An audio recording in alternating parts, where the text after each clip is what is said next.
Anxiety, oh my goodness, who needs this mess? No one, right? Anxiety can be a monster, but today we're going to talk about a way to slay this beast. So hey, my name is Dr. K, and if you're new to me, I'm a psychiatrist based in the Southeast, and I'm all about posting content to increase awareness of mental illness and help overcome common mental health struggles.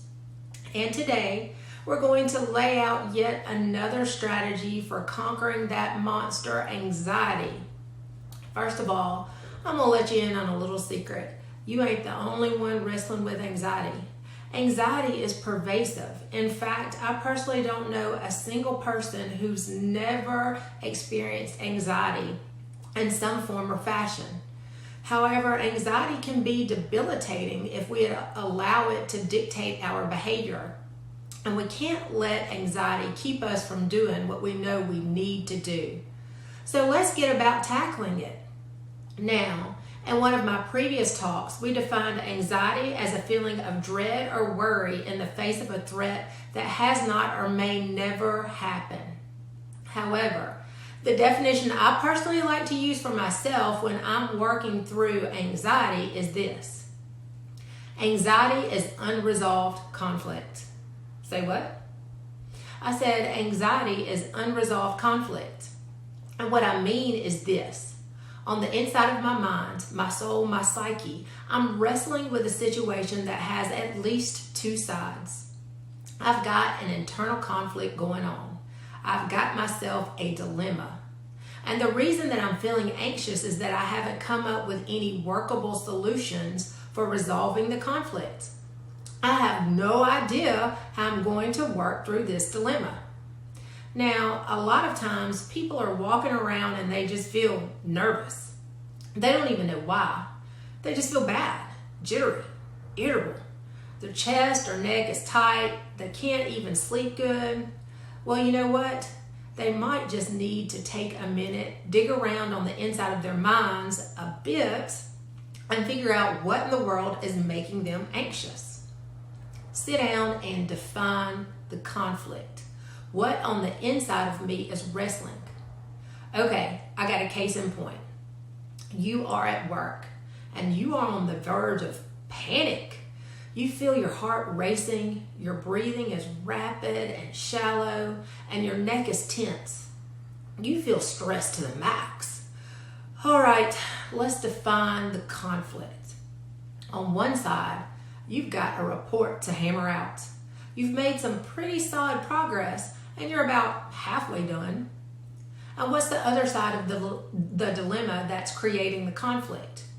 Your supervisor set the deadline for submission last week, and that deadline is today at 5 p.m. And it's now 3 p.m. Oh my. At just the thought, you can actually feel your blood pressure rising to dangerous levels. Now, given how anxious you're feeling, do you think your mind and body are going to function at its peak to hammer out this report? Let me go ahead and tell you the answer is no. That level of anxiety is absolutely counterproductive. So we're going to talk through one strategy for addressing the situation, and then hopefully you'll be able to apply that strategy to situations of your own. So one strategy for effectively tackling anxiety is communicating clearly and authentically to those who have power or influence over the situation that's making you anxious. I'll repeat it. Communicating clearly and authentically to those who have power or influence over the situation that's making you anxious. In the hypothetical example I offered above, you've got a project to do and it's due in 2 hours. Instead of flipping into freak out mode and spinning your wheels being anxious for the next 2 hours, you could start by communicating clearly and authentically to the project supervisor. You could simply compose a well-worded, tactful email. Dear supervisor, I've been working diligently on this project, but I'll be hard-pressed to finish it by the specified deadline. I would love for you to see my best work, so I'll need one additional day to give this project my all. Let me know your thoughts. At this point, you can take a deep sigh of relief because at least you've communicated the situation on the ground and aren't bearing the burden of trying to cover yourself. The ball's now in the supervisor's court. Now, you may be like, Dr. K, it is unrealistic to think I can just talk my way out of meeting a deadline. You'll be surprised.